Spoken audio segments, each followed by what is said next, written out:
Meditation on Second Sunday of Advent, Human Rights Sunday, Social Doctrine Week. On December 1st, 2022. Please set it right.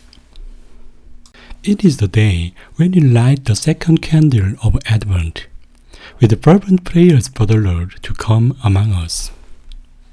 The Church has designated this day especially as Human Rights Sunday, a reminder of the duty to constantly care for the dignified human beings created in the image of God so that they can live up to their dignity.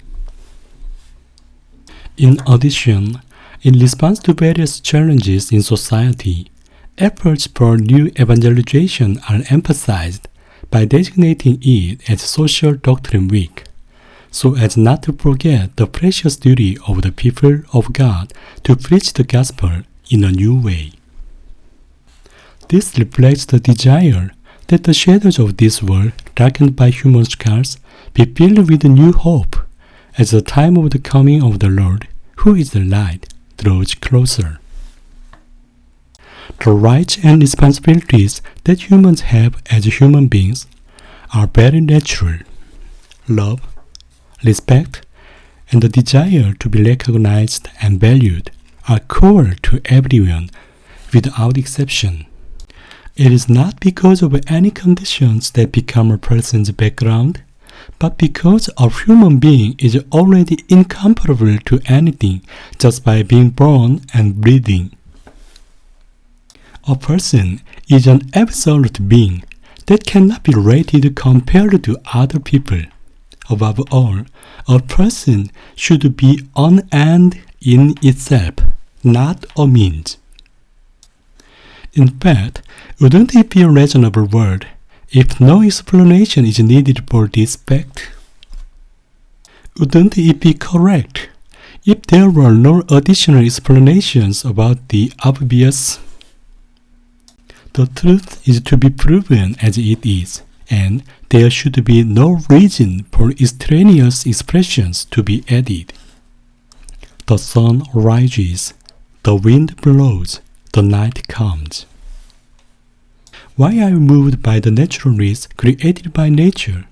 When you see the small movements that we learn during the day bring about changes in the scenery in a larger unit, it must be because innumerable mysteries are melted into its naturalness, ranging from tiny objects that cannot be noticed with the naked eye to huge landscapes. How pitiful is the stupidity of human beings who pour out complaints because they are caught up in the fragmentary things called incidents and cannot see the whole process. Beyond that, it seems that the providence of nature, which can only be seen from a macroscopic perspective, finally realizes the meaning of natural order. The truth is that grains ripen only when the hot sun and wind warm the land properly, and that the stronger vitality fills the land anew when the cold energy passes. There are times when changes in nature come as small scratches on the world, but in the end, it is the fact that they play a role in adding the circulation and vitality of life to every small life in the world.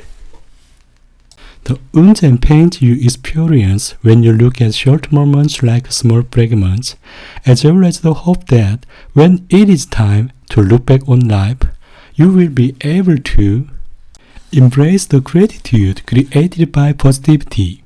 Therefore, the naturalness that nature shows is such a positive message.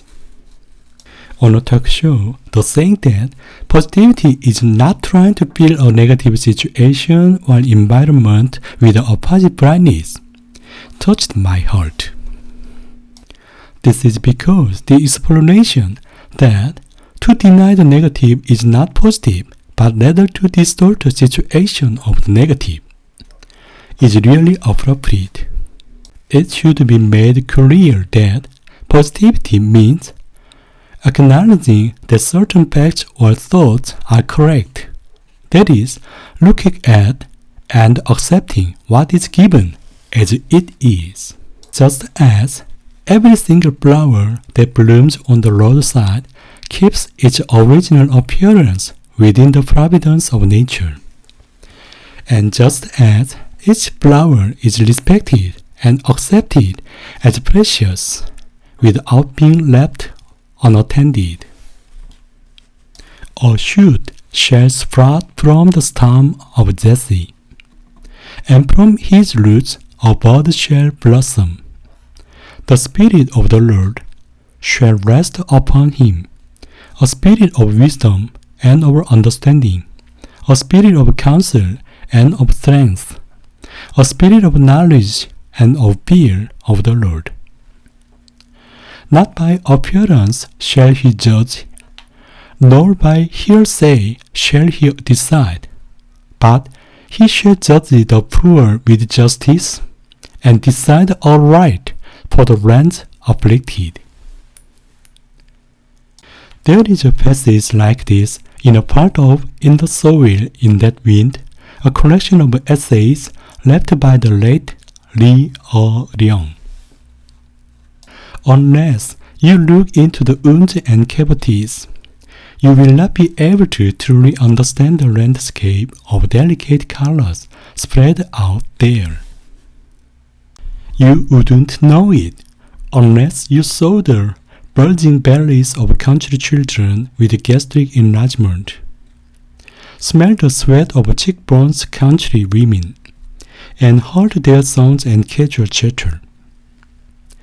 There are tears in every tree, in every plant, and in the sound of endless drums and souls. There are also tears.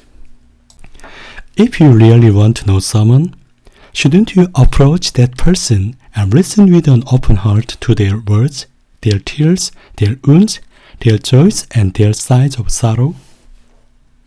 When someone else's heart feels like a stem that has lost its vitality due to dryness, shouldn't we make new buds sprout again with the tears we shed together with empathy and sympathy?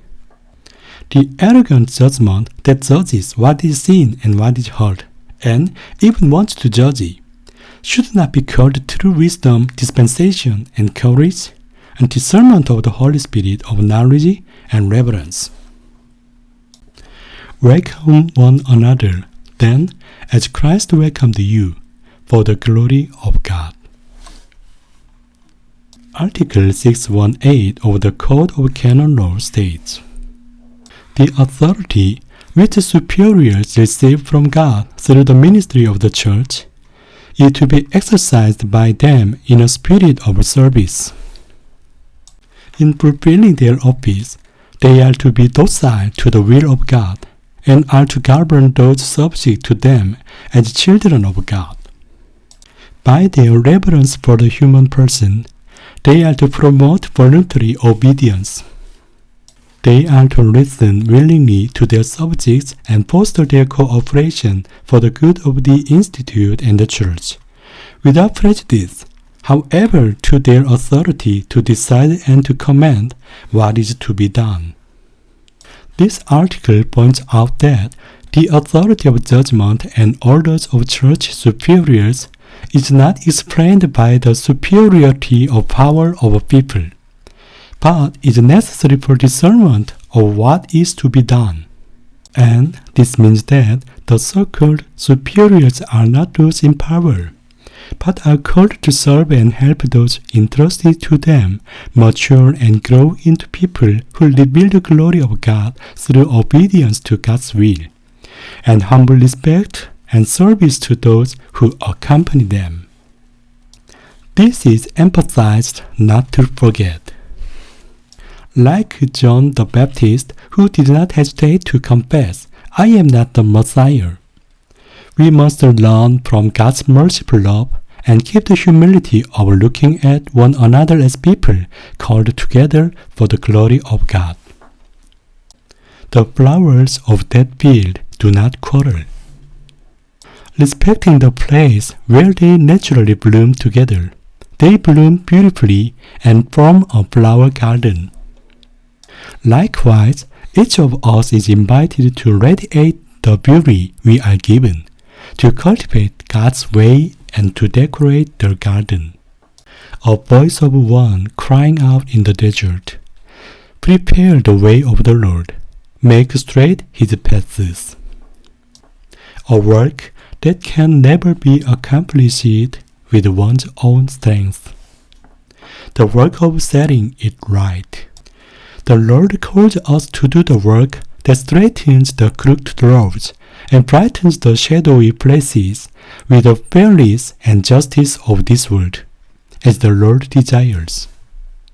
And I pray that we all have a blessed Advent season in which we humbly reflect on the will of the Lord, who will come in the same way as we do, to engrave the blessed teachings into our lives.